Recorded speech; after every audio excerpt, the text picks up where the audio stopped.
Are we live? We are live. We're live. So, welcome to the first episode of Lost Souls with most of the Mappa team. And, Mist and Paul, if they want to, I know they have a busy life, so I didn't include them this time. But if they ever want to join in, they're more than welcome. But it started with us as the Ghoul Talk girls deciding that we wanted to do some kind of show that maybe would bring light to some cases that maybe have gone cold or don't get as much as attention as they should, things like that. And Barry and Daniel's in the background there. Barry's having some pain issues, so we're not sure he'll be joining us tonight, but yeah, so here we are. We're going to talk about a few cases that Stephanie has researched. Say hello, Stephanie. Hello. Say hello, Deb and RJ. Hi, Deb and RJ. So we will be talking about baby Holly tonight. You might have been hearing about her on the news. But just to introduce the show, it's going to be about missing persons, cold cases, anything that we think that we can bring some life back into the investigations or to the public being able to see it and say, hey, I have a clue about that, or I have a thought about that, or I remember seeing a car somewhere or a person somewhere, whatever. I just think we need to do our part to help with these lost souls. So, yeah. So let's get started with, and I just wanted to tell the public, if you're listening, that we'll be doing all kinds of shows. If you have any suggestions, we're definitely going to be doing Crystal Rogers, and we'll talk about that at the end of the show around July 4th. So please tune in. Really near and dear to all of our hearts, Crystal Rogers' story from Bardstown, Kentucky.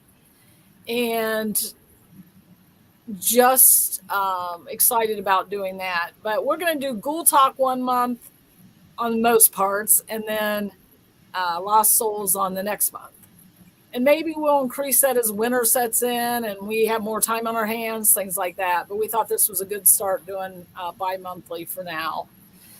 But if you have any tips or if you have any thoughts about what cases you would like us to go over, please email us not email us, message us or whatever. So, okay, let's start with baby Holly was found. She's 42. She's been missing for 40 years. And the news came across a few days ago that from DNA, they were able to see these murder victims that ended up being her parents, unfortunately. And that murder has gone unsolved. And they're trying to solve it now. And baby Holly knew she was adopted, but didn't know that she had been missing for 40 years. And the DNA, all the new technology has helped with that. So she's going to be reunited with her grandmother and aunt soon, I believe. But she's asked for privacy for now so she can kind of digest this information. It's got to be shocking, you guys. Yeah. Right. I mean, can you imagine thinking, well, I was adopted, but didn't know people were looking for me. Right. Yeah. So, the story is, and just jump in, anybody who has details as I go. The story is, the dad was kind of playing around with cults for a while, and then he settled down and got married, and they had, Holly, and I'm not sure what her name is now. And she has 5 children, by the way. Woo! Anyway, so they became great grandmothers and grandparents fast.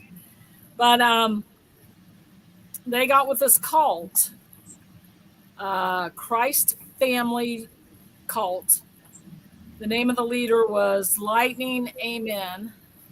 He died, I forget, 20, I think it was 13, right around there. 2013. Seems So I'm like not it. even sure the Christ family is still a cult. I couldn't find a lot on them. They're Right. nomadic. They were in the Southwest. They didn't believe that women and men should be together, so it was separate cults, I guess. And they didn't believe you should have any children. So that's probably.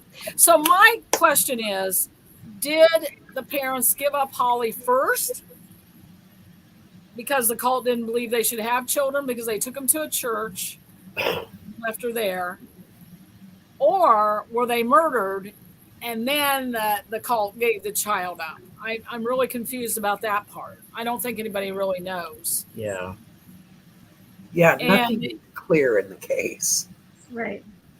yeah, Well, it says that they were dropped off. The baby was dropped off by these two women dressed in white robes, and and I don't know barefoot. how, I don't know how they know that. Yeah, and I guess they had cameras. Hmm. I think the church people, but it was far enough away from the murders that somebody didn't connect it, that this could be the baby, that they didn't find the body. Of course, they didn't know about the baby because they couldn't identify the murder victims till recently. So they probably didn't know about the baby. And it was last year they were identified. Yeah. So, Okay, I didn't read that part. Yeah. So the story is even deeper than some of us knew. Well, Right.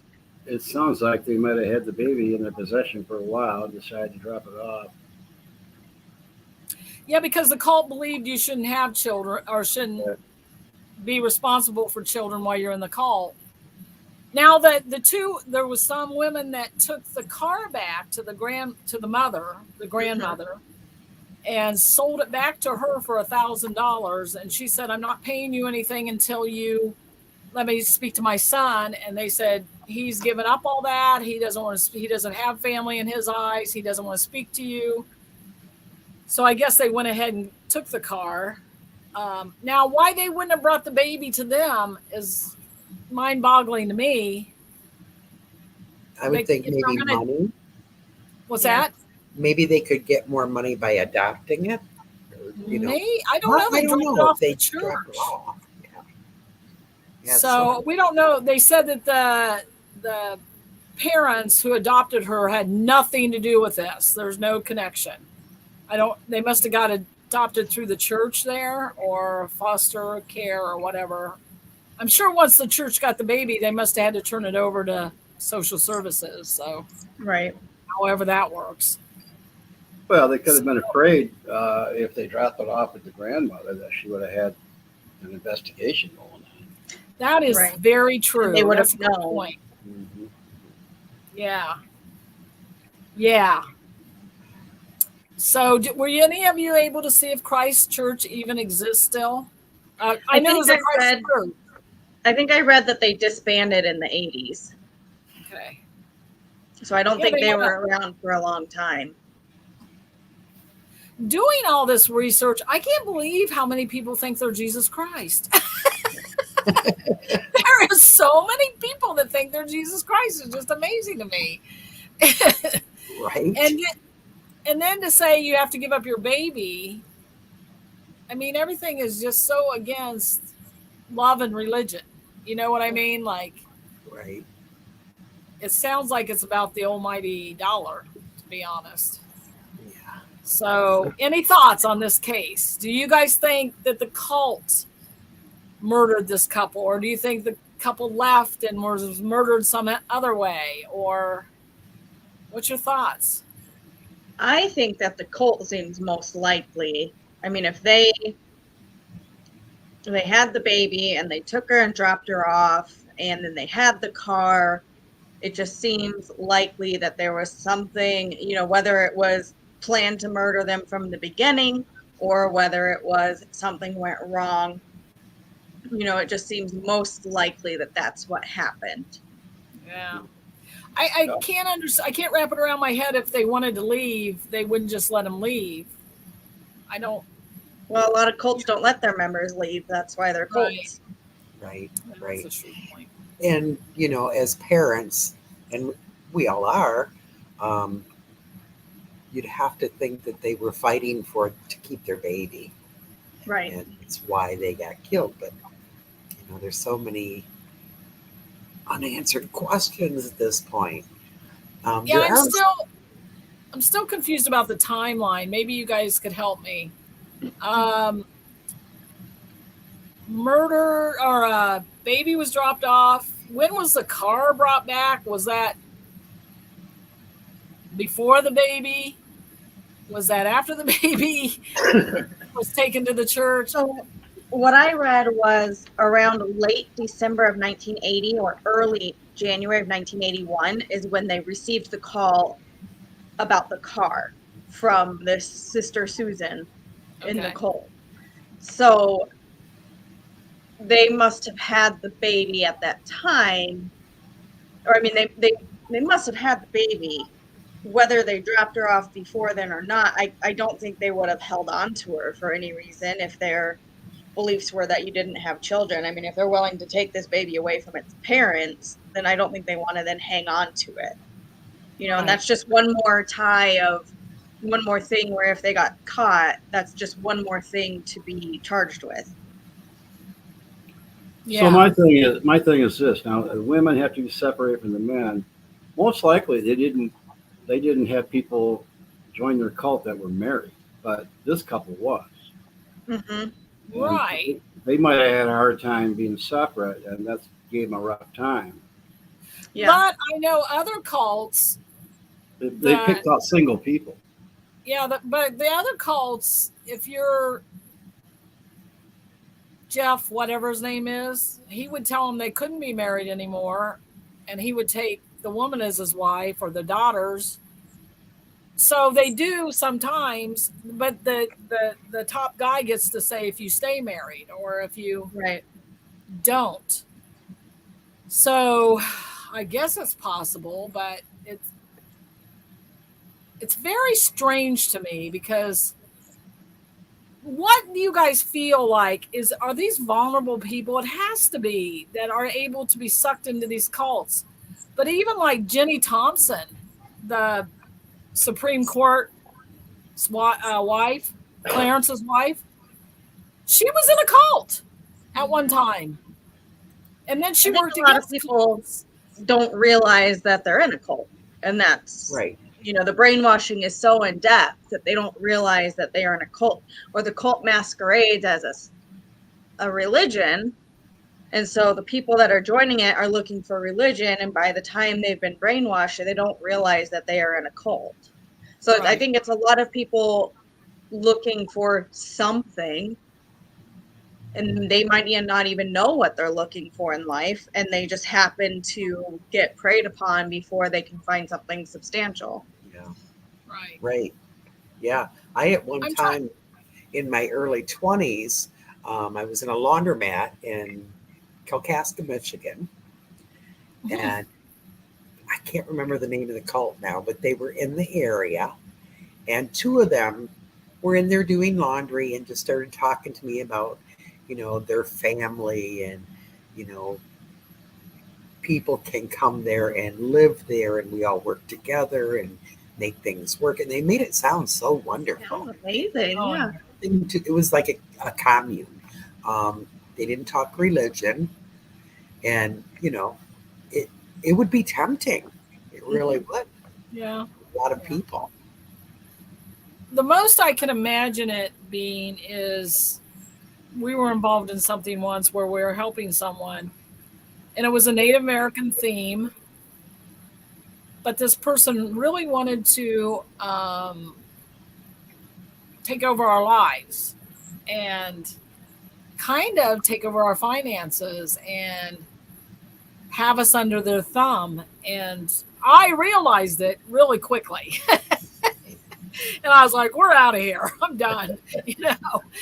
But I could see how you could get sucked into the whole, especially when they come to you. Oh, you're special. You were chosen. Yeah. See your light. Which I want to, that Lori and the Daybell case, if you guys haven't been listening to that, where they thought their kids were zombies and end up killing their kids, and she killed several husbands, and that was one of those cults where, well, it still is. They're still prosecuting it. They would tell you how special you were and that you were this certain biblical person from another lifetime, and you were here to be one of the 144,000, so you're very special. And, yeah, I think they come at you like that at first to get you to like, wow, I'm special, and one of the chosen ones. Right? And who doesn't want to be special? Who doesn't want to be one of the chosen ones? So they kind of use that to their advantage to get these, people who may be lost, who may not have great self-esteem, and they can say, oh, no, don't you know? You're great. You're special. You're one of the chosen ones. And then, that's how they kind of put their hooks into people. Right. I missed what you said, RJ. What did you say? I just said one of the chosen ones. 144, yeah. Yeah, 144,000. So before we get to Stephanie's more cases that she's going to talk about, I also want to recognize that this is Summer Wells, who was 5 years old. This is her year anniversary of being missing. Ben Hill was the name of the address. What was the? No, I can't think of the state. But she was a little blonde-haired girl who has just vanished off the face of the earth. And, the parents are a suspect, but also the neighbors are. And it's a really convoluted case. But if you want to look it up, it would be worth your time looking up, just in case you see some kind of activity where she's been taken and you see someone who, she may not be blonde anymore. We hope that she's still alive, but this is the year anniversary of her going missing. So I want to make sure that we thought about her for a minute, sent out prayers and energy that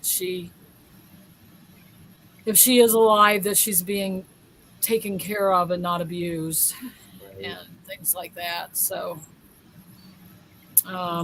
look it up. Summer Wells. All you have to do is put in that Summer Wells in the search and it'll come up. So really sad case. Really hyper type little girl who just wanted to be loved. And wow, if we only knew what we know now. Living in poverty, and it was easy to take advantage of her. Let's just say that. Okay. So that, and we want to keep Crystal, and we'll get to that later, but I want to keep her in mind too. And Deb, you were, before Stephanie starts, you were telling us some local people that we should be having our antennas out for. So can you go over a few people that you're thinking of? Well, there's two that I'm thinking of, and they've both been missing since I know Kyle has been missing since 2013, August of 2013, and he was a local Houghton Lake man in his 20s, father of three, went missing. He went to a wooded area with another man, and the other man came out. Kyle never did. He's never been found. No evidence has been, we found some clothing, things like that. But, it's still, there's nothing. I guess I'm confused. Did they go on a hike? They went in. Well, they had gone to on a drug run to get some drugs. Okay. And on the way back, the driver took a detour. We don't know why, but they ended up off the beaten path quite a ways and out in the middle of nowhere. So, I've been through that area many times. I was So, asked so to what go. area are we talking about in case anybody saw anything? Near Lake City. Okay. Yeah, yeah. I believe it's is that Missaukee County? Yeah, it's just north of there, like the military road area, right? That, Right. Well, it was off 7 Mile. yeah. I know I'm putting you on the spot. Do you remember, did his vehicle, was it the other person's vehicle? It was the other person's vehicle. Oh. The other person got stuck.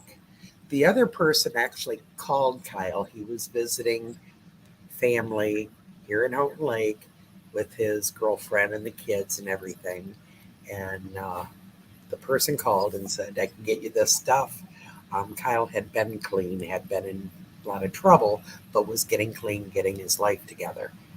And the guy picked him up, and away they went. And like I said, they ended up taking a detour. From what we know, they did make it to the drug house. They did get the drugs. Bath salts is what it was. And that was that. So, yeah. I mean, we can get real in depth.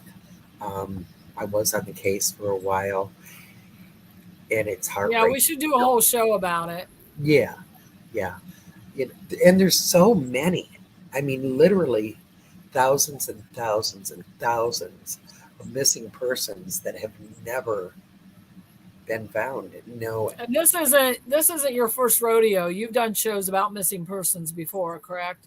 Yeah, yeah. I used to be quite involved in it, and human trafficking shows I've done. And sometimes that's what these missing people are. They've been trafficked. It's all about, and the trafficking business is huge, huge. Yeah.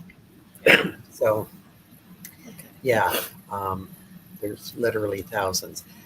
But another case that has bothered me, partly because my family knows this person, Jake Kavanaugh, and Stephanie, I believe you know who he is. I do, yeah. He's also a local, more Traverse City area, but kind of who just went missing. Now, there were rumors that he'd been seen at a gas station, different things like that. But, God, that's been, 10 years about? I think 11. I think it was 2010. He used to shop at Family Fair all the time. He was the nicest guy. Him and his girlfriend both would come in all the time, just so nice. I remember talking to her after he went missing, and I mean, it just destroyed her, obviously. Right. But yeah, he was in, I think, the reserves, and he was supposed to report back, and he never did. He went disc golfing with his friends, and then he was driving back home, and he was just gone. He just disappeared. And then they had a hit on his debit card at a gas station in Texas. The video showed someone who maybe looked like him, but they couldn't say for certain it was him. And then that was it. Trail was done. Right. And so what age are we talking about of a gentleman? Pardon? How old is this gentleman? Or was? He was in his 20s. Yeah, I think it was like 24, something like that. So, yeah. But, I think we should do shows on, some of our missing in Michigan people, because like Kyle and Jake, these cases kind of they hit a dead end, and everybody kind of seems to forget about them. Mm-hmm. That's why lost souls. Yeah. Yeah. My feelings are there's somebody somewhere that knows something. Right. And if we could just reach one person with one tip that led them somewhere. Mm-hmm. One of the things I've noticed about Crystal's case, and I'm sorry to keep going back to her, but I'm obsessed, is I get it. The lack of resources that police departments have. We'll talk about it next month, but they were only allowed to send in 10 pieces of evidence because that's all they could afford. 10 pieces! Yeah. That's crazy. So, we have to have compassion for them too, because the money has to come from somewhere to pay for these to look into all this stuff. So yeah. Right. Okay, enough about that. We'll talk about Crystal later. Stephanie, what are the other cases that you have uncovered? So I have two other cases, and they are similar to Baby Holly, where they were missing and then were eventually found. The first one. We need to hear that. The first one, I'm sure you guys all know, J.C. Lee Dugard from Lake Tahoe in California. She went missing in 1990, was pretty much just snatched on her way to the bus stop. I can't remember if it was on the way to in the morning or on the way home in the afternoon, but snatched at her bus stop and was taken to Philip and Nancy Garrido, and they pretty much right away started brainwashing her and made her change her name, and she lived in kind of a hut or a tent shack type thing in their backyard. She ended up having two children with Philip, one at age 14 and one at age 17. And those girls were raised to believe that JC was their sister, not their mother. And they got so cocky that they would take her out places and be seen with her. And she was too scared to say anything to anybody because she had suffered so much abuse from them. Philip was on the register for sexual offenders and had probation officers and parole officers coming to his house regularly. And nobody caught on to anything. Nobody saw anything out of the ordinary. Finally, they were going to Berkeley University to Philip was trying to get them to approve for him to come and kind of teach a class about, what was it? He wanted to speak about schizophrenia and his supposed methods of controlling the mental illness. So while they were there, they had JC. A security guard saw them, thought something looked off, looked into Philip, realized that him and Nancy never had children. And so he called the cops and he was like, this just isn't right. It's not right. So they went and found her and freed her in 2009. So she was kidnapped in 1990 and they found her in 2009 and brought her home. Wow. So that was just, and I remember, so I moved here in 2008 from the same area that she lived in. So where I lived up in San Ramon was maybe an hour away from Antioch where she was found. And we moved here like a year before she was found. So I just think like all the times that I drove through Antioch, did I drive by and, what would you notice that a shed in the backyard? Right. It's just something that you don't think about. And imagine having children with this man. Mm-hmm. I know I've seen interviews with her. She loves her children. But Yes. Can you imagine? I mean, and not only that, you'd be wondering if they have some of the genes from him. Right. So you'd be watching for that all the time. But, wow. So and Nancy, to adjust back to society after you've been through how many years? that was 19 years. 19 years. Mm-hmm. And what is it called where you start caring about your the person that's Stockholm syndrome. Huh? So Stockholm syndrome. So you got that to deal with. Yep. On top of it all. Yeah. So which they said that they think that's what was happening, because even after the police found her and brought her in for questioning, she was still saying, "Oh no, my name is Alyssa. I'm Alyssa. Everything's fine." Until she finally just cracked. But Philip received 431 years in prison. But his wife Nancy only got 36. But it's better than a lot of people get. Right. And JC published a book called A Stolen Life that kind of details her journey. So she's definitely one that kind of, I remember hearing the story and just thinking, like, that I was there. You know, how many times I drove through Antioch, I was there. So, Right. So we, all of it, that's a good lesson for us all to keep our antennas up. We don't want to be ridiculous, but we want to see red flags when they happen.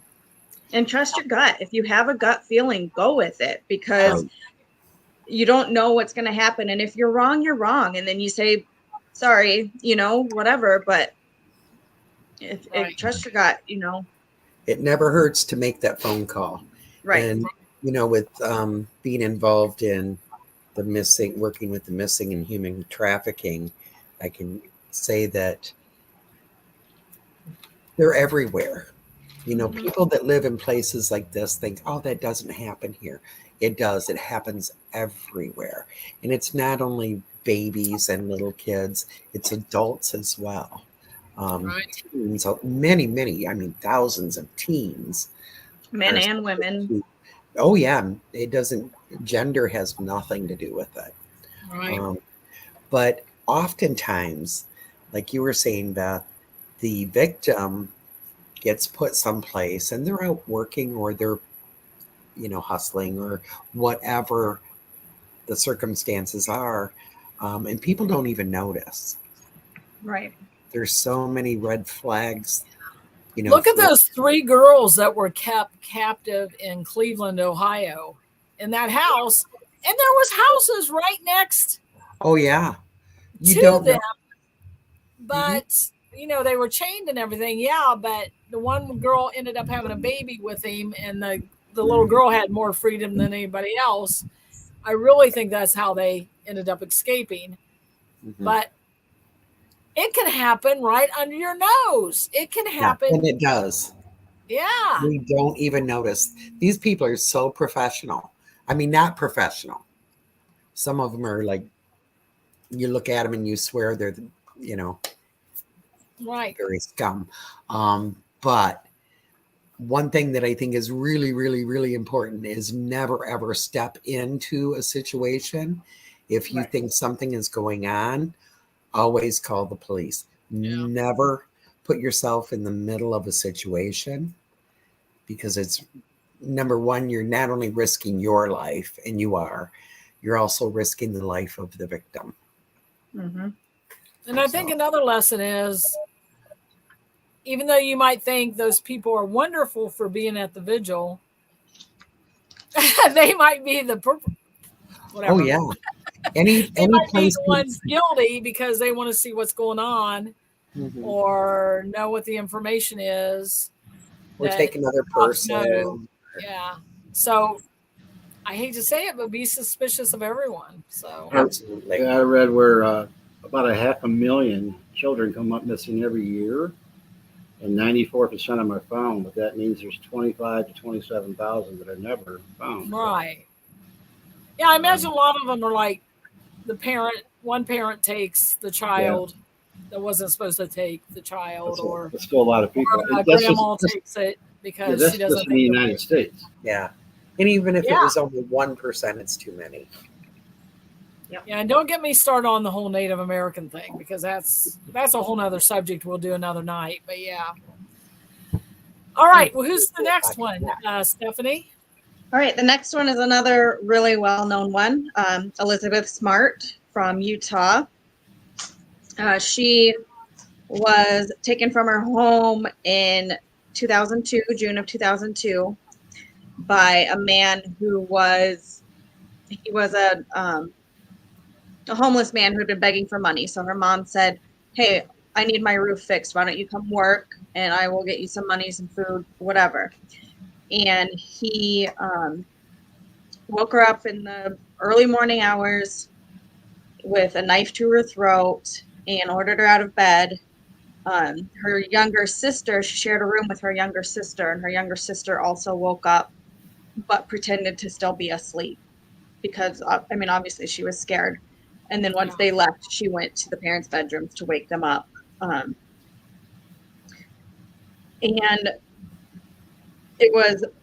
she was kidnapped by a man and his wife, again, a couple working together. And that's another important thing is a lot of people will do that. They'll work as a couple because when you see a couple, you don't think danger. When you see a woman, you don't think danger. You know, that's been so ingrained in our heads that they use that to their advantage of, I'm safe because there's this mother or there's this woman who's here, or they're just a married couple. And it creates that false sense of security, you know, which is just human nature. So Right. it's used to their advantage to be able to have their wife involved, you know, in some way. And sometimes it's the wife who's instigating it and brings her husband into it. But having that husband and wife team really aids them in being able to get away with more than if it was just one person.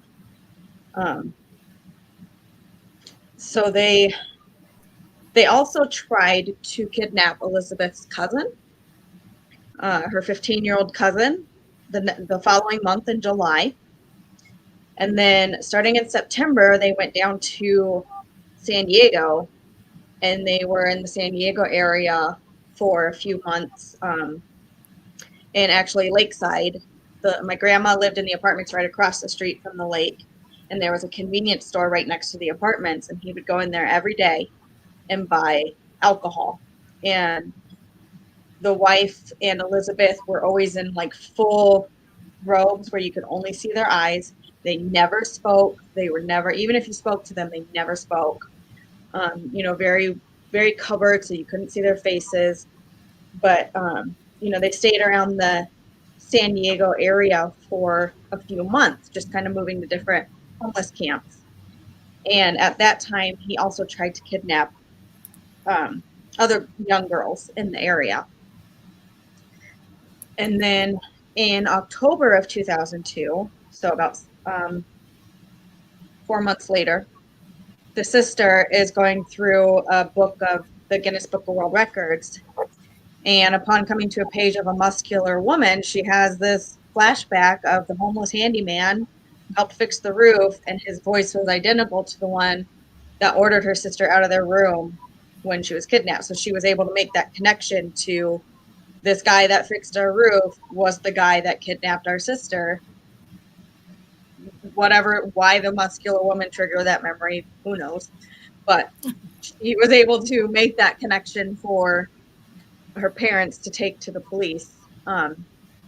In February of 2003, the Smart family goes public with a sketch of the kidnapper who was telling everyone his name was Emmanuel. The police didn't want them to release the sketch, and they did it anyway. But then not long after, a woman came forward to say that it might be her brother, and then his stepson identifies him after seeing the sketch and a photo on America's Most Wanted. So why didn't the police not want them to release that? You know? It doesn't say. They said, it just says the police downplayed the significance of releasing the sketch. So whether they thought it wasn't a good enough representation to, you know, bring in someone significant, or whether they thought it would just open the floodgates of, hey, that's my brother down the street. Hey, that's this person. No, it's this person type thing. You know, which everybody just pointed out. Yeah. So, I mean, I understand that, but you also have to do that in order to net the person you're looking for. You gotta do your job. Sorry. Yeah. So Mitchell announced that they were going to move to a faraway city like New York or Boston. And Elizabeth Smart knew if they did that, she was never going to be found. So she said that she told them that she believes that God wants them to return to Salt Lake City, because that was his whole thing, was religion. And he would stand on the street corners and he would preach, and God told him to kidnap all these girls to make his wives. And so she used that and said, no, God wants us to go back to Salt Lake City. And so they hitchhiked back to Utah. And then finally in March of 2003, they were discovered walking the street in Sandy, Utah, which is a few miles from Salt Lake City. And she's taken back to the police and reunited with her family. So they had competency hearings and determined that they were both incompetent to stand trial. and that they should be in mental hospitals. And he would, during the trials, he would stand up and preach and admonish and sing hymns and just be in general disruptive. And they, once they kind of caught on, they were like, oh no, he's not incompetent, he's just playing it up, trying to get into a mental health facility rather than going to jail. So his wife. Did she have children with him? No, she did not. And we don't know if there was sexual abuse. There was. I'm 90% sure there was, just because he thought it was God's mission for him to have all these young wives and to have babies with them. So I'm sure there was some sexual abuse there. So he had enough respect for Elizabeth to leave her vision? Yeah, because she put it in the words of, God spoke to me and told me that he wants us to go to Salt Lake City. So that kind of played on his belief that God was speaking to him, and now God's speaking to her and telling her that this is where the family needs to go. So she really played that. Pretty smart. Yeah, very smart. No pun intended. So 2 weeks before another competency hearing for Mitchell, his wife Barzy admits her role in the kidnapping and says, quote, I'm so sorry, Elizabeth, for all the pain and suffering I caused you and your family. It is my hope you will be able to find it in your heart and forgive me.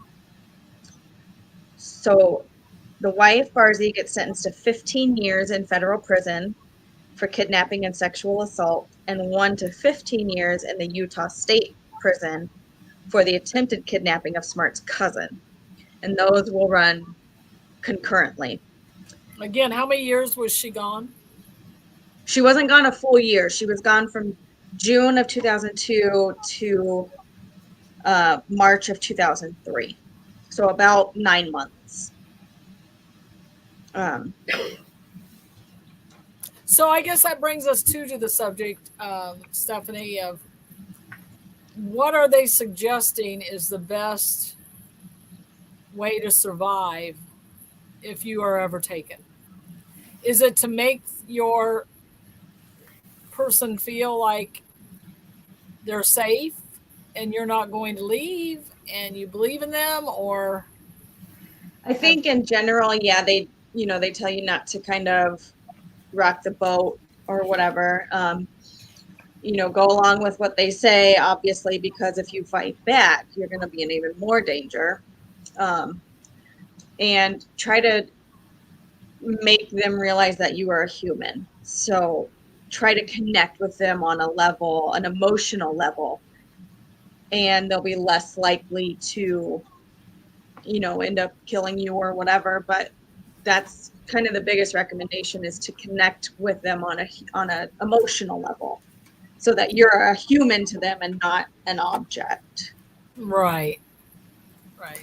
I'm sorry. Go ahead. I just thought. No, you're fine. No. So in November of 2010, Elizabeth returns from an international Mormon missionary work for 3 days to testify. And she detailed the sexual abuse and horrific conditions she endured. And she recalls a situation in which she was nearly rescued by a detective in a library, but was too scared to ask for help.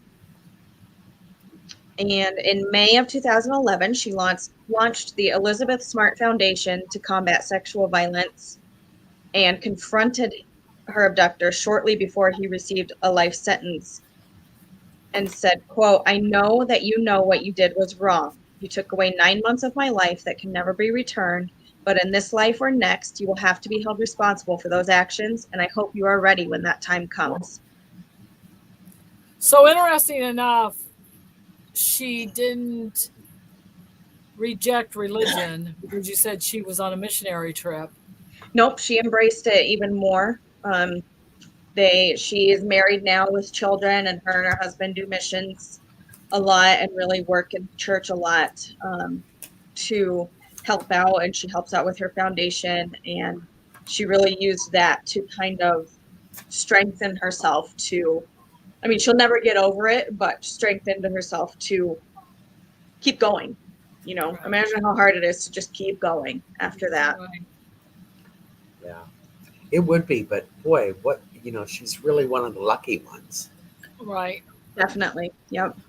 Yeah, because you see that one story where the boy was found years and years later because he didn't want to see the one little boy who had just gotten taken. He wanted to help him escape. I don't remember their names. I'm sorry. But he really struggles with who he is and where he belongs and connecting back to his original family. Yeah. So you could see how difficult that would be.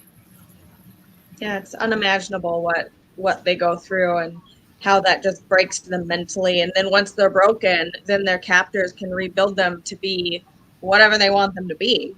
They're basically Play-Doh at that point. So it's hard to reacclimate and go back. And like I said, you're never going to get over it. All you can hope for is that you can be strong enough to keep going day to day. Right. So hopefully, as people watch this, and I hope they do, we'll get people that would like us to look into cases that are local or true, somehow close to the people that are watching us. So I'm kind of anxious to see what that's about because this isn't an unusual happening. There's a lot of people that go missing, a lot of families that suffer. Yeah, some of it's mental health. They end up on the streets. They want to live on the streets, whatever. Can you imagine that? I can't even imagine that, trying to find your loved one on a, say, Chicago street. I mean, how do you even do that, Right. But I think it would be important for us to keep this alive and well. And what time are we at here? So I wanted to talk more about what's coming up besides what you guys will tell us you would like to talk about. But I do want to talk about next month in Crystal Rogers, Bardstown, Kentucky. Look it up. I want to give a little tease so that you come in and join us. And I think it'll be a 2-hour show next time because there's so much that happens. Let's just start with Tommy, the father of Crystal, had his sister go missing when he was younger. She was found out, her body was found years and years later, and it ended up being her love interest. And him and somebody else is serving time in prison. And then his daughter goes missing, and that's a whole thing. There was a cop that was ambushed, and then the cop brother of Crystal's baby daddy is involved, we think is involved, and Crystal goes missing, and then Tommy gets killed. Tommy, the father of Crystal, gets killed in a hunting accident, though they don't have anybody It's very to suspicious. say they shot him. And then there was another murder in Bardstown. This is a tiny town it was voted the most beautiful town in America. And Tommy gets shot out of nowhere. And there could be drug related things and all this, but Crystal is missing. And I bet you Deb feels this too. I feel like she speaks to me all the time. She wants justice. And Stephanie and Daniel came down to Kentucky. We did a whole thing. We went searching. We tried to feel it. I had a dream that night that she was in a barn. Right now, the FBI is involved. They dug up a construction place where her baby daddy had been doing construction. They're saying that it's going to be solved, but I don't know. Like I said, that Bardstown is very poor as far as having funds for the police, so they could only send in 10 pieces of evidence. The family has paid for their own special investigator. I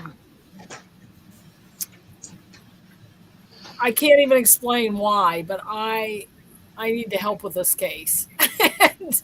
So let me get this right. His sister was killed by a lover. By her love interest. And he went to jail, right?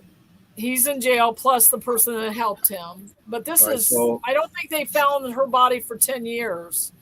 So my thing is, I mean, it just seems. Why would there be somebody connected with him that went to prison that is? There's not. I was just saying that the family has. No, why they said what there should be. I mean, why it sounds like a revenge thing. Well, no, it was his daughter the second time. Well, I know This is that. his and his daughter went missing. He was very vocal. I'm just saying Yeah. that his sister was murdered, Yeah. and those guys went to jail. They probably had a hit out for him and his daughter. That's what I'm saying. It's possible, but her love interest,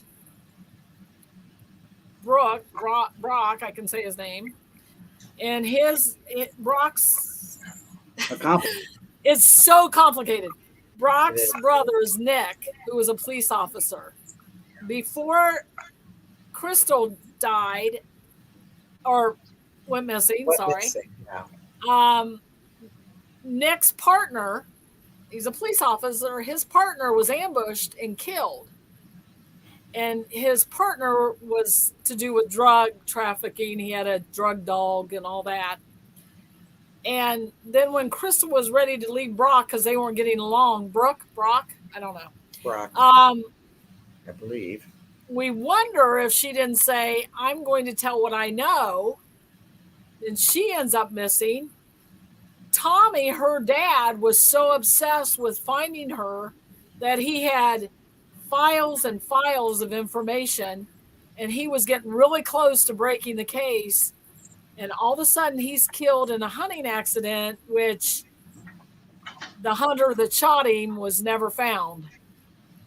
Right. Don't give it all away, Beth. Don't give it all away. Okay. You're not going to have a 2-hour show if you tell everyone the whole story now. 2-hour show. So, but if you want to watch it on Oxygen to get a heads up, I would suggest you do, because I think there's a lot to talk about. There's a lot to think about. There's a lot to imagine.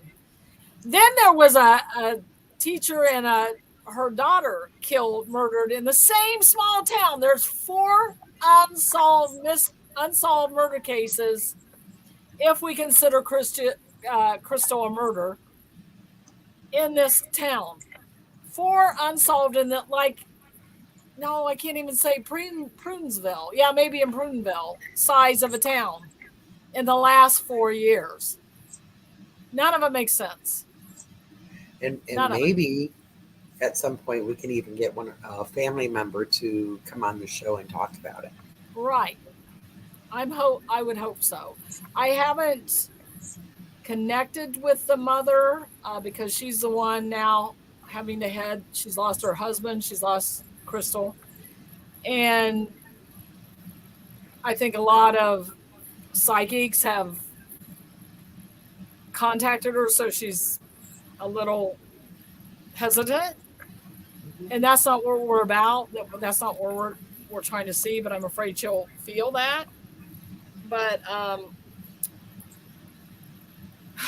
we were there. Stephanie, why don't you talk about that a little bit, about how we felt in the area, what we saw? There's definitely a heaviness all over town. You can see signs in all the windows, big billboards. Everyone knows about her case. And, you can't walk a block without seeing 5 or 6 signs. Where's Crystal? Where is Crystal? Someone knows something. There's yard signs. It's something that's not going to go away. In a town that size, it's not going to go away. If you have a bigger town, a person going missing is not, it's not going to be a blip on the radar. In a town that size, she is missed. There needs to be answers. people are looking for answers. And you can just kind of feel that energy as you travel around the area. 5 children are without a mother. Yep. So, and a mother her mother is without her daughter and without her husband now. So and then Deb had a connection, and we didn't even know. When I first said, I'm really obsessed with this Crystal Rogers case, it's really bothering me. And Deb says, oh, they contacted me. Yeah, I'm trying to remember. Yeah, I'm trying to remember who it was, but I'll see if I can find messages between this person. I think it might have been her sister. Yeah. I wouldn't doubt that. Yeah. So it's just so convoluted that I think it's going to take us a couple hours to work our way through the information, get our thoughts on what we're feeling about it, what we're thinking. I am just really happy that the FBI is now involved. And I read an article today that said they were 91%. I don't know where 91 came from, that this would be solved eventually. So unfortunately, I don't know that her body or remains will ever be found. But if we could get some answers, that would be awesome for the family. And maybe I could sleep at night too, selfishly. But sometimes these things just gnaw at you, that and I think that's spirit. I think it's spirit saying, I need justice or whatever. And it's not impossible, Beth, that she was trafficked and sold to another country. She could be out of the country. A lot of times when they take people like that, they get them addicted to drugs so quickly, and they keep supplying them, right, to the point she might not even know who she is anymore, or none of it matters. So it's not impossible that she could be alive. Not look at some of these other cases. Right. So but I will say, on a good note, so happy that the grandmother and the aunt have answers to baby Holly. Can you imagine? The grandmother said, it's the first time I slept in 40 years. The first time I've slept solid in 40 years. Because when you think about that baby that you held for 2 years, you loved for 2 years, and you didn't know, the body of her wasn't found, so she was somewhere, or was she out in the woods and a wolf got her, or how? Because they were found in the woods. Right, and how long was it before their bodies were found? Before anyone even knew? Did you say last year, Stephanie? They were found, but they weren't identified. Oh, yeah, they were found. Right, but the family didn't have those answers. So as far as the family knew, they left with baby Holly. Yep. And baby Holly was with them. So. And this was another thing I wasn't clear on. Where they took the baby to the church wasn't close to where they found the bodies, right? I don't think so. And I just remembered the women who dropped her off at the church said that they had also dropped off another baby at a laundromat. So if you're adopted, you don't know where you came from. See, what I want to know is ancestry DNA might be worth their gold. How did they figure out to even test her to see if she was that baby? That's what I want to know, is what led them to her. Maybe she did some kind of a DNA ancestry thing. Looking for. Think she would have had to. If she's adopted, she knows that she doesn't know her family history type thing. Right. So and they don't think that her adopted family has anything to do with it. They don't suspect that at all. No, but through the DNA, you'll look up people that you're related to, right? Yeah. There's a couple things you can do, You can send your and DNA. Just for example, I don't think my uncle would mind. He just, in the last few months, found out he's the proud father of a bouncing 52-year-old man. Wow. That happened in my family too. Yeah. So he first was so shocked, but now he's ecstatic. I mean, and Yeah, it's an interesting dance. I did We're my being DNA. really cautious you have to let it digest. You have to let the people that are involved figure it out before you like jump in and say, come to her family reunion. It's a lot, especially with our family. It's a lot. Right? Yeah. So who knows how that happened? But I'm thinking with all these cases that we're talking about, you and Stephanie are talking about doing this every other month. Yeah. I'm thinking like every other week. There's a lot. I think so. I guess I want to do that. Many. I do want to do that, but I'm thinking if we could push it off to winter, that would be great. But when are you traveling? Oh no, I don't know. Diesel, everything else going on in my life. I don't know if that's going to happen this year. True. And if it is, it's going to be late before we go. So, yeah, I got to get better at doing this on the road though. This is something I haven't figured out yet, but I'm going to figure it out because it's important. It's really important. So yeah, I can see because already we're going to do Crystal next month. So I could see it, and maybe we'll just do more of this and Ghoul Talk just once in a while. Maybe that's the way we'll go. So we'll see.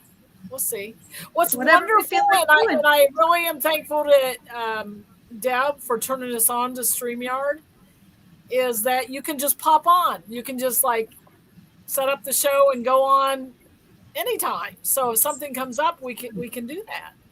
Yeah. So it's not, come a long way since Blog Talk. So Blog Talk we could have too, but you also had a lot of limitations. Oh yeah, and it was always disconnecting. Remember? Yeah, and you can only do 2 hours a day, things like that, which we don't have the limitations here. So yeah. And that actually costs more than this. Yeah. So crazy. Okay, well, where are we at here? What time is it? We're 3 minutes past time. Oh, okay. So that's good for us. Anything that you guys want to talk about or last thoughts, or you want to advertise? This is the time. Jump in. When's the next Ghoul Talk? Or don't we know? We don't know yet. Okay. I'm guessing we'll probably be able to work that in the next couple weeks. Yeah. I'd just like to thank the guys for leaving me hanging here. Yeah. Thank you, RJ, for being our token man. Oh, we saw Daniel for 5 seconds. Okay. Yeah. So, Crystal, 2 hours around the 3rd or 4th of July. Make sure on Mondays to check out my Haunted Diary Communion on YouTube for new episodes. They've been doing really, really good. We have and subscribe. Yes, we have a plethora of stuff to go through. Evidence from different places. We've been pretty busy, so we have some exciting stuff to put out there. So make sure you check it out, share it, make your friends subscribe. Force them to watch it, whatever you got to do. I just want to tell you, it's illegal to grave rob, I mean, breaking in. Yeah. I'm pleased grave robbing. I'm lost. Who's grave robbing? Called Daniel Dr. Frankenstein here. I missed something.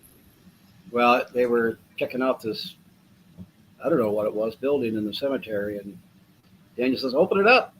I'm like, "Oh my gosh, grave robbing." So that's for a future episode, I take it. Well, no, I watched it yesterday. It came out Monday, yeah. Oh, well, I saw it. How did I miss that? It was the hole in the ground that I was reaching in. Oh, okay. Gotcha. Yeah, and if you just want to help Daniel and Steph's channel, just leave it running. Leave the YouTube running, and it'll just keep going to the episodes. So anyway, how about Mystical Awakenings? What's happening there, guys? Well, the physical storefront in Houghton Lake, Michigan, 3416 West Houghton Lake Drive. We, for the rest of the summer, we do have a food truck on site. Nice. We're really happy about that because it's really good food. It's called the Angry Sandwich. So every Friday, Saturday, and Sunday, they are parked out in the parking lot with awesome food for sale. And of course, we have tons of crystals and incense and candles and books and things. Cards. Yep. Don't you have something starting on Sundays now with well, Jamila is doing every other Sunday an empowerment gathering, but this Sunday would be that other Sunday, but it's Father's Day. So she won't be here this coming Sunday. So I think she's going to start again the following Sunday. Okay, if I die, my battery keeps saying I'm running low, so that's why I'm being weird here. And we may okay, do so we better say goodbye. It's plugged in. I don't understand it. But anyway, I guess we'll say goodbye then until around the 3rd or the 4th. We might be back on with Ghoul Talk before then.